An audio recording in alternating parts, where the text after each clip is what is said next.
Howdy, everybody. I am J.R. Sparrow, host of West Virginia Commonplace, co-host on Sparrows Under Review. And we are going to do a I said verily, that's not even a word, a very motivated episode with this guest here because she has some things that will help you all in real estate. And even further than that, she has a history that will go along with this. And her name is Sally, and I chopped up her last name because you all know I'm bad with last names. I said her last name. I tried to say it was Gimon, and that was not the case. It's just like the word. Gaiman. It is Gimon. Oh, well, It what did I is, say yes. before? What did I say before, Sally? I said You something. said Gaiman when we first got on there. So Yeah, Guyman. everyone messes up. Don't feel bad. Yeah, and then all you got to do is switch the G with an S and it's Simon, or vice versa.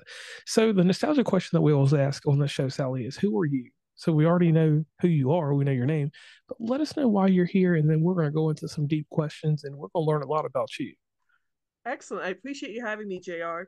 I am a real estate investor who got in trouble with short-term capital gains in 2019. All of a sudden, I had to come up with $79,000 that I did not have.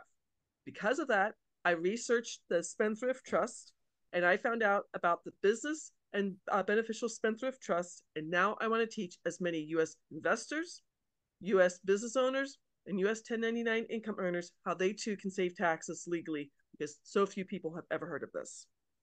All right, I'll definitely need to know that because some of the things I do, and especially with podcasting, it's a 1099 business and with my other endeavors. So let's do this real quick. You were an Mm-hmm. insurance agent 20 years ago, Correct. correct? Correct. I still have my So, licenses. Correct. all right, so tell me how your journey into real estate investment was motivated. Like, how did it? What was the pivot? What made you change? Because I mean, they're not even close. Like that's two different It, dynamics. That's here and there. it's kind of put it together because in 2019 I was working as a Medicare broker and I wholesaled 7 properties after work, doing things like that. Literally, this is funny. I got fired because a woman, if you know about Medicare, we were doing a special campaign in Texas, and a woman who had to get her insurance policy, because she was turning 65, moved 4 miles over the border to New Mexico, where I was licensed, and I issued a policy, and I got fired for it. The next day, I wholesaled a property and made $18,000 on it. And I said, "See ya." So that's. I still have my license because I'm never going to take that test again, but I don't do insurance anymore. Okay, that's respectable. Now, your experience at purchasing bank-owned properties during the pandemic demonstrates your ability to spot opportunities. How do you identify the investment opportunity, and what was the process like? Quite honestly, that bank owned property was part of my real estate group. My mentor, Jay Tannenbaum, has relationships with banks, and we would get, it's called a tape, but basically it's an Excel spreadsheet. And that's where I was getting my properties. Currently, I've moved to North Carolina since 2019, and I'm doing what's called upset bids here in North Carolina, and I'm doing pre foreclosures. Just in my zip code, there are 249 houses in pre foreclosure that I've contacted all of them because they're My going to get that. God. Yeah, that's a lot of people. Yeah, and the crazy thing about that is, with my job, we didn't get to talk about that in the pre-call or whatever. I travel, so I was just in the Charlotte area, and then that one day that I had the weekend off, so I went to Winston Salem, Charlotte, Greensboro area, just went floated around there. Okay. And previously, like I've been all over, North Carolina. Heck, I went to Elizabeth City, so you can tell, and even Wilmington, so you can tell that I've been the whole gamut. And I went to school at Appalachian State, so I traveled that Oh, area, okay. so I can kind of understand what you're saying when it comes to property out there, because North Carolina's a different place, a really different place. Half of Long Island has moved to North Carolina. I mean, there's some great New York style pizza here. So, but a lot of people moved to North Carolina because today it was raining, but it was 65 degrees in the middle of February and rain instead of snow. Right. And it's just that y'all have that great weather. Now, researching ways to minimize capital gains taxes led you to business and hold on, whoa, business and beneficial spendthread trusts. Can Correct. you explain how I had to get that right? That was a tongue twister. Can It you is, but explain you got it right. Yeah, can you explain how these trusts work and how they've helped you defer taxes legally? I love that question. Most people have never heard of the Spendthrift Trust. 97% of trusts sold every year are what my mom and dad had and what Susie Orman talks about on PBS television, the family trust. The only thing the family trust does is avoid probate and then it dissolves and goes away. This is exactly what the very rich families, the DuPonts, the Carnegies, the Rockefellers, the Kennedys have. The Spendthrift Trust comes from England way back when King Henry VIII started the Church of England, the famous king who chopped off his wives' heads. He started the Church of England. He went to go tax the lords and ladies of England. They went back to the Magna Carta and it's contract law. It came to the colonies while we were still part of England. The law firm I work on behalf of inherited a trust that turned 350 years old in 2023. So it's 3.5 centuries they've been saving taxes. Our current tax code went into effect February of 1913, and the super rich families of that time, the Rockefellers, the DuPonts, the Carnegies, made sure they could save taxes. Well, if they can save taxes, JR, you and I should know about this and decide if this is appropriate for you, for us too, because everyone should be on the level playing field at the same time. Okay. Whoa, I mean that was amazing there. So I want to ask you this though, and this is just Mhm. political wise about this. What type of legislation threatened to raise capital gains taxes, and how do you believe the Spendthrift Trust can continue to be beneficial for investors? Because that was something that Fantastic. Mhm. well, I'll say this, that like when I started researching this, and this is what I get happy about when I have a guest that comes with something that is uncommon. Okay. And this is something that was uncommon. So I'm learning more stuff, and it's in my financial literacy is getting like, you know how you have a wow moment. That's what I'm having when I'm learning about this, because I said that, after this, and I'm in a boot now because I hurt my leg or whatever. So I had a lot more free time to invest in learning about this. I'm gonna have to have a conversation with you outside of this about some more of this. But can you tell us what legislation threatened to raise capital gains taxes? Correct. The IRS tax code can only be changed by the Congress. I'm not trying to be political, but Congress is at their loggerheads right now. We might be shut down. What would happen if they do change the tax code is 643B, like Bravo? That's what the trust is based on. There's 5 elements to the trust. If they change the tax code, I can't sell the trust anymore. But once you start the trust, it's a contract. They can't break a contract. So that trust that's 350 years old, that can never be undone. My I do have both the business and beneficial trust. If they change the law, they can't stop me from doing what I'm doing because it is a contract and it's a contract that um, they it's like a contract, a breach of contract they can't deal with. If you do some research, there is some controversy about 643B, not the trust I sell. I sell the Benson Financial Trust. It's never been audited. It's 75 years old. Some of the trusts do LLCs in different states, like Delaware versus Nevada versus Alaska. The Benson Financial Trust cannot hold any LLC or S corp or C corp. So that controversy that you might find, it doesn't pertain to the trust I sell. Okay. Hmm. Now, getting into the back into the real estate investment, what would be advice you would give to someone considering doing real estate investment, especially in light of changing tax laws and economical conditions? Honestly, the top millionaires in the United States, they all have some form of real estate in their portfolio. It's a very fast and easy way to make real estate. If you just if you go to a real estate agent who knows what to do, they can give you a list of foreclosure houses. They've all received that letter saying they got 90 days, and a list of pre-foreclosure houses, which they're behind on their payments, but they haven't gotten that final letter yet. And just start door knocking. Just go up and knock on the door and leave a notice saying I can help you with your situation. If you wholesale a house, that's where short-term capital gains come in. You can make between my lowest was $5,000, my highest was $36,000. I mean, that's just door knocking is such an easy thing to do. Whoa.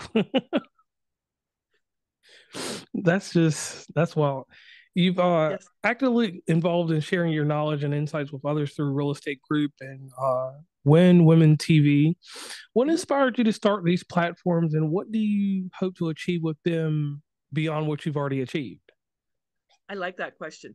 I teach in my real estate group. I figured if I got in trouble with capital gains, other people might get in trouble with capital gains. So the beneficial trust is going to save you capital gains, interest income, dividend income, rental income, and royalties, the five different taxes.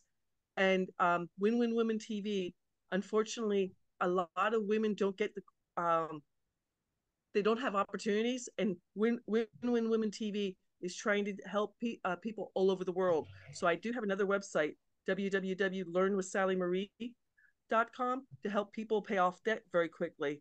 And that's what I get to teach. I, I just want to share my knowledge. I mean, people help me. I want to help other people. Okay.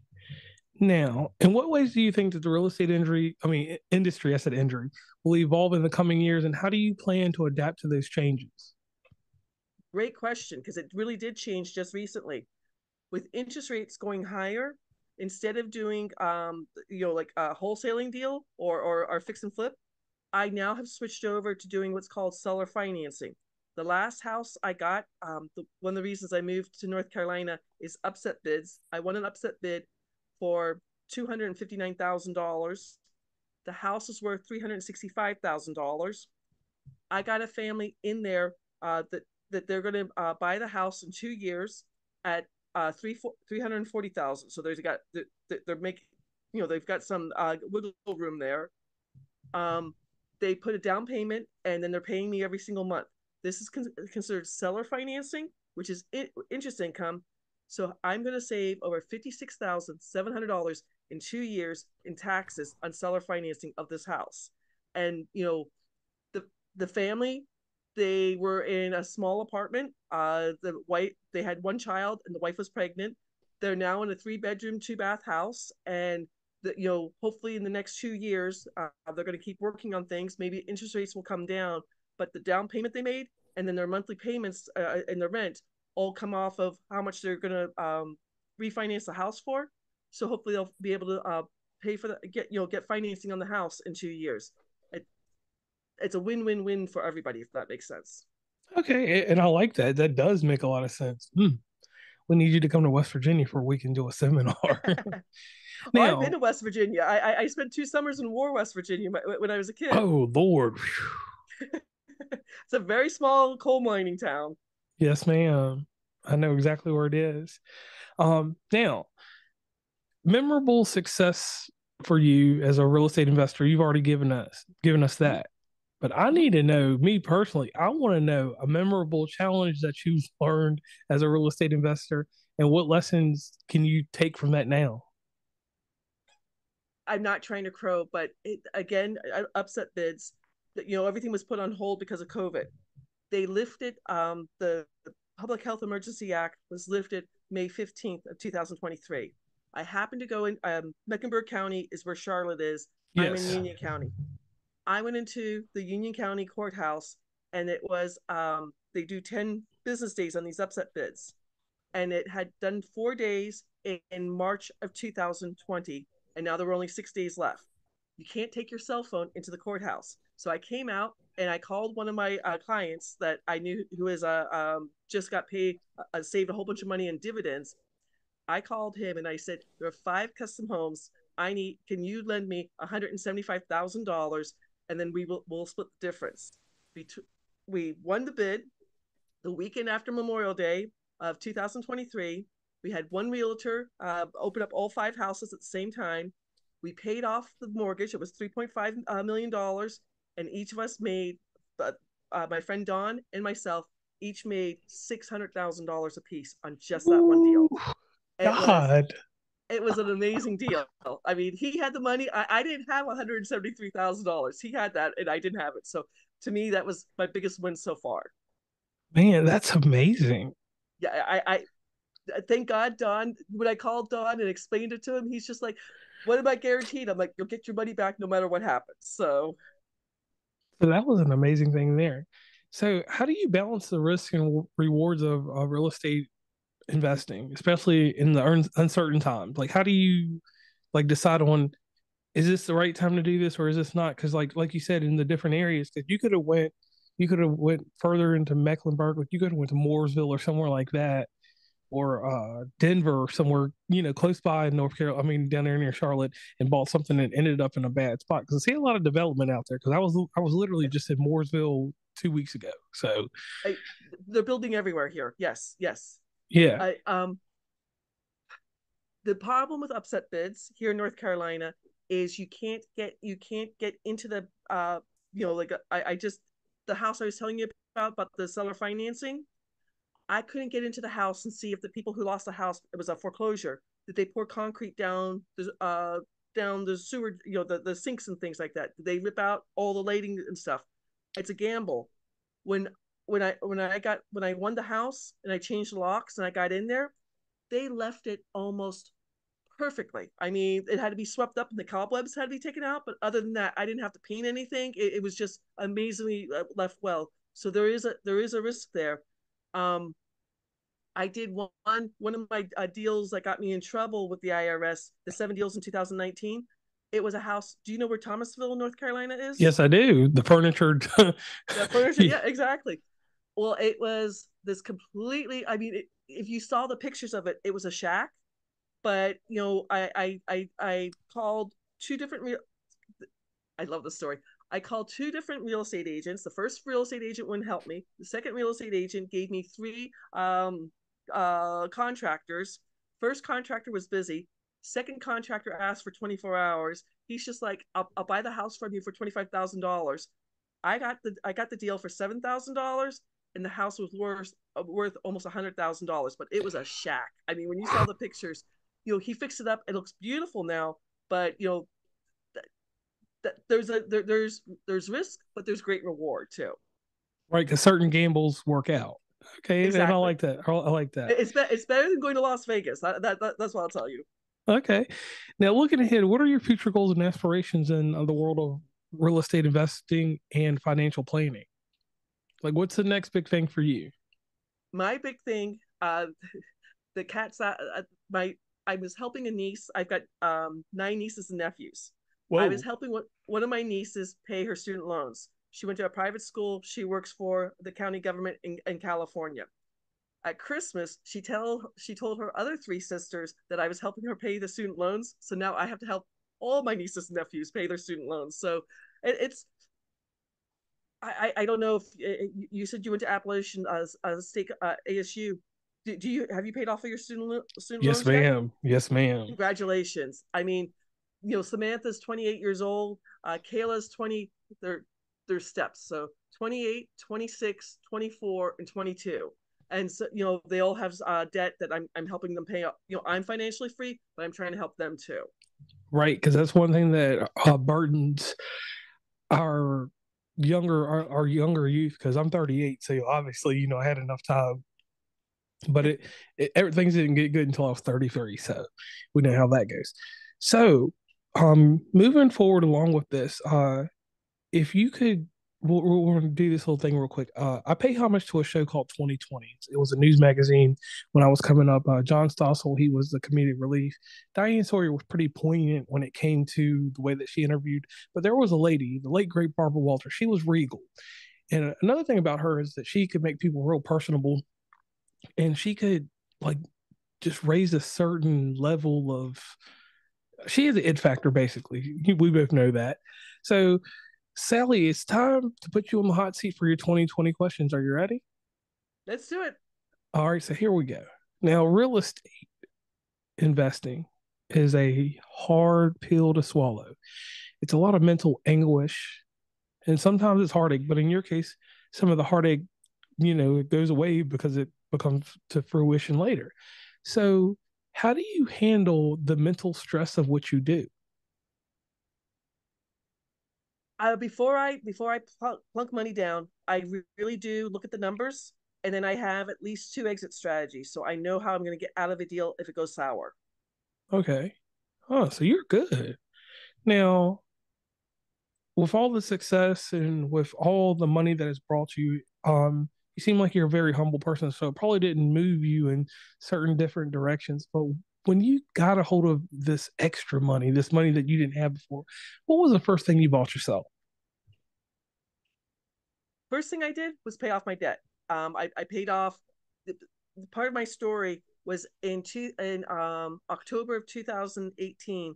I got my favorite car, a Hyundai Velastra, a little sports car. Yeah, I know what you're talking about. Oh, I love that car. Driving to work, 7 o'clock in the morning. I was the second car through in a green light. Somebody ran the red light without insurance, and all of a sudden I had two car payments, and I went from being comfortable to eating ramen noodles twice a week. So when I paid off all my debt, I celebrated. I don't laugh at me. I went and got a Marie Callender coconut pie. And that was my celebration. Ain't nothing wrong with that at all. And that Volster, a lot of people out here have them. Oh, And it then was a fantastic car. I only had it for 3 weeks, and I didn't have gap insurance. And oh, yeah, and I was living in Phoenix. I don't know if you've ever been to Phoenix, I've but been to Phoenix. there is a light rail, but there's very little public transportation, so you need a car. I mean, Yes. I couldn't get from home to work without a car. Right. So yeah, I can see that. And plus that car being economical too and low kind of it was low profile. A buddy of mine has one in Ohio. I love that car. I'm a Hyundai Elantra, the old school hatchback one. I know that we're getting off topic, but man. So right there you got your Marie Callender pie. Ain't nothing wrong with that at all. All right, Coconut. so It's got to be the coconut one. coconut pie. Okay, coconut. Okay. No whipped cream on top. Of course, whipped cream. Of course. Okay. Now, one thing in life that we all have to decide on is this terminology for the word success. For me, success is just doing something different that I didn't do yesterday, or just gaining, and it doesn't have to be monetary. It could be spiritual or mentally, however you want to figure it out. So please define for us, Sally, what is success to you? And then after you define it, tell us about how you handle the self criticism that you give yourself to get to success. Interesting question. To me, success is doing 1% more every single day. So in 30 days, I've got done 30% more. So today, my goal was I had to send out emails to at least 6 different podcasters. It's like a Pringle. You can't eat just one Pringle. You've got to eat the entire can of Pringles. So just 1% more. And what I do before I go to bed, I write down the 6 things I have to do tomorrow in my a journal. And as I do the thing, I cross it off so I know I've done the things I plan to do. Okay. So, Okay. so for me to define success, um, just just being I think we are our worst enemies. How we talk to ourselves is we you would never talk to your best friend that way, Jr. So my mom always did this. I don't know if you know, I was dyslexic as a kid, and school was really hard for me. So whenever I would say something negative, my mom would tell me I had to say 3 good things. So every time I hear myself say something negative, I have to say 3 good things about it. So it can't be she. I don't walk to school. I don't walk to school with her. I don't eat lunch with her, and she doesn't live next door. I had to find other things like that. And gratitude. I write 10 different gratitudes every single day for a whole week. I can't write duplicate gratitude for the whole week. Okay, and I like that. And that right there wraps up those 2020 questions. And right there, that made you personable. And I want to thank you because now people have more to go on. Now, one thing that you did earlier, you did a little plug, but we on this show, we like to do the shameless plug. Can you give us a shameless plug where everybody can meet and greet you across the internet? I love it. My last name is rather unusual. So on Facebook, I'm not on LinkedIn, but on Facebook, on Instagram, on YouTube, there you can find me, Sally Gimon. My website is thetrustisyou.com, and I want to help as many U.S. business owners, U.S. 1099 income earners, and U.S. investors save federal taxes legally. Thank you for having me on your show, JR. I appreciate that. Thank you so much. And once again, we'll just wrap it up there because you just this was poised. This was just polished to death. You've been doing a very good job. So I want to tell you, thank you, Sally, for coming on. And in the near future, I will get some more information from her outside of this to put heavier in the show notes beyond what is provided by the great Pod Match. And I will get people in tune with this because I know a lot of people that work with me actually in my normal job that are 1099 workers that could use this because, we have to worry Exactly. about every little penny and how we're going to equate for stuff. So I thank you very much for that. So on this note, she's Sally and I'm JR and we're signing off. Thank you. That was awesome.